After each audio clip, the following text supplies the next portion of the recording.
Hi, and welcome to this video on strategy and strategic management for core management concepts. We're going to be looking in this video about the topic of what is strategy, and we'll be chipping away at that from a number of different angles. First of all, let's think about the strategic management process, because then we can place strategy as a thing which occurs as part of this broader strategic management process. So within a company, when managers do work that's labelled as strategic, they're usually undertaking activities which form a part of the strategic management process. So this is strategy work, and it forms a timeline or kind of a process which is as presented on this slide. So firstly, managers will try to identify the organisation's current mission, goals and strategies. So why does it exist? What's it there to do? Then the manager will undertake external and internal analysis. So in particular, looking at any opportunities or threats in the external environment, that is the environment outside the company, and also analysing the organisation from within. So its strengths and weaknesses, what's it good at, what's it bad at. Once it knows both what its own mission, goals and strategies are, as well as its strengths and weaknesses and the opportunities of threats in the market, then it can look to formulate strategies. So create strategies that will allow them to respond to the opportunities and threats externally, and to play to their strengths and to negate their weaknesses. And then they can implement the strategies that they choose. So that's the process of actually putting the strategy in place, and then finally evaluate the results. Strategy has a number of levels. So when we're thinking about what strategy is, we're not just talking about the elements of this process, but we can also think about strategy as having a number of different echelons. The top level of strategy is corporate level strategy. So that is the big strategy that is made at a corporate level or at a company, organisation or business level. And it's focused on the overall direction of the organisation or company and how you can add value to that organisation or company. Business level strategy is the next level down, and it's focused on how the individual businesses below the corporate, so let's say your Nestle and all the separate businesses that are below there, so maybe food businesses, toiletry businesses and so forth, focused on how those individual businesses can and should compete in their particular markets. And then finally, functional strategies will be concerned with how the company elements, so that's the sub-departments, the functions. So we've looked at some of these already in terms of human resources and in terms of ops or production, also IT, sales, marketing and so forth, how these different business subsets deliver effectively against the corporate and business level strategies. So we can see these as being stacked, or a bit like Matryoshka, Russian dolls, where you've got the broader strategy, and then the business level and functional strategies should be a reflection of and in relation to the corporate level strategy.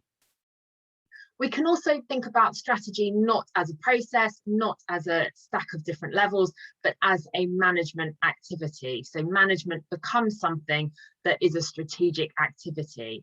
And we can see this already in some of the models and with some of the theorists that we've looked at earlier in core management concepts. So Mintzberg talks about managers being leaders, resource allocators and entrepreneurs. These can all be seen to be elements of being strategic. So looking to the future, having objectives, having a mission, and then looking at ways to implement those objectives through strategy, through allocating resources, through being creative and entrepreneurial and so forth. Drucker talks about how managers should organise, set objectives and measure results. So again, this relates through to the strategic process of looking at the objectives or goals of the business and measuring the results that are achieved. And Garvin talks about how Google managers should have a clear strategy or vision for their team, be strong decision makers and results oriented. So whether you're operating at the bottom level of a company and you're a junior manager, or at the most senior level and you are a whole business manager, you will have elements of your role that require you to be strategic, to plan, and either to engage with a strategy created by someone else or to formulate strategy yourself. So however you look at it, managers of the late 20th and early 21st century have strategic work that they need to do. What is a strategy for then? Well, a strategy should express the clear and motivating purpose for the organisation. So it's a beat of a drum that everyone can march to. It's a magnet that points all the iron filings in the same direction. It is a clear statement that tells people what it is that they are expected to do. What should they prioritise? And for all organisations, whether they're profit or not for profit, so whether they're there to make money or not, there should be a sense of how that organisation makes a difference and who they make that difference for. And there are typically 4 ways or 4 modes in which a company defines their purpose.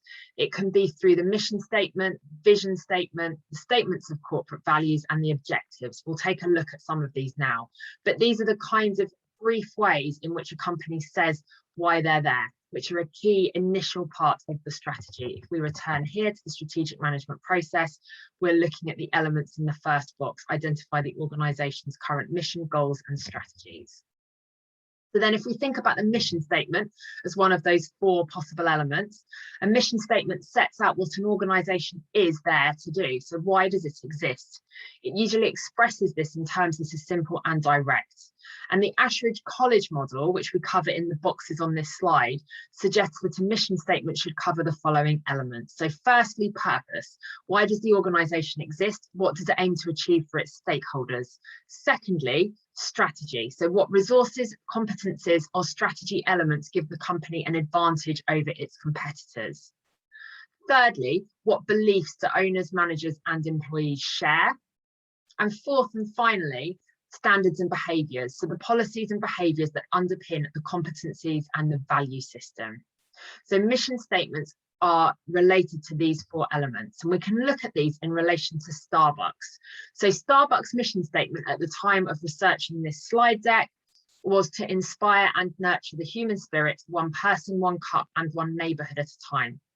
And if we look at this mission statement, we can clearly see purpose, because they exist to inspire and nurture the human spirit. Strategy, the resources that they identify are coffee shops in neighbourhoods, so that's the way that they deliver on their purpose. Values, so they believe in the importance of nurturing and inspiring. These are clear values that they orient towards. And policies, so they have a policy of making single cups of coffee in neighbourhood coffee shops, allowing them to nurture and inspire individuals. So if we unpack this simple sentence, we can see these 4 different elements reflected within the mission statement. A vision statement is slightly different. A vision statement is totally future focused and generally focuses on the future that the organisation is looking to create. The question to ask is, what do we want to achieve? So for example, Coca-Cola, they don't have a mission statement, they have a vision statement instead, and often companies choose one or the other because they're very similar. Coke, in its vision statement, says our vision is to craft the brands and choice of drinks that people love to refresh them in body and spirit, and done in ways that create a more sustainable business and better shared future that makes a difference in people's lives, communities, and our planet. So the purpose of a vision statement is to infuse, gain commitment, and stretch performance. You can see it's written in more aspirational language than the Starbucks one. The Starbucks is about what they're doing right now. The Coke one is about what they're going to continue to do, what they're going to be doing in the future, what their vision is, where they're going to be. As I said, many companies blend vision and mission statements or just choose to do one or the other. The third type of strategy, where we're going brief summary, is statement of values. And a statement of values communicates what is important to the company and what they believe in. The question I would ask is, how distinct are these? So often it turns into a list of adjectives or nouns that just tell us what that company believes in. But the problem is there aren't that many that are that specific. So can you guess the organisation from this? So leadership, collaboration, integrity, accountability, passion, diversity, quality. No, me neither. Coca-Cola. So too generic, right? But aren't they all? So all I'm saying with this is these statements of values, lots of companies have them. They can be helpful to recruit around them and so forth, but they're not distinct enough that they sound like they're from that specific company. Often they'll overlap. You might find very, very similar values in an accountancy firm, for example. Starbucks values are slightly more specific. You can pause this and have a read of those if you want to. But again, here referring to core values, meaning that they hold for all employees at all times. It's not a case of choosing whether to do them. This is what is expected from Starbucks. And then finally, objectives. So objectives are specific outcomes to be achieved. They're often financial or at the very least quantitative. So they might be things like we'll increase revenue threefold in the next 18 months, or we'll retain 25% more customers in the next 5 years. Some objectives today are driven by making a contribution to society or to the environment. So Starbucks may have an objective to increase recyclability of cups to reduce the quantity sent to landfill. Coke state they're actively looking to be a more sustainable business, which may translate into their objectives. So objectives tend to be much more tangible than values, than a mission statement or a vision statement. So there we go. We've looked briefly at the 4 components of strategy: mission statement, vision statement, statements of corporate values, and objectives. And a really good exercise for you to do now would be to find a large company that you know well and see if you can find online their combination, what combination they've gone for of mission statement, vision statement, statement of corporate values, and objectives. Thanks so much for listening. Hope you found it useful. Bye.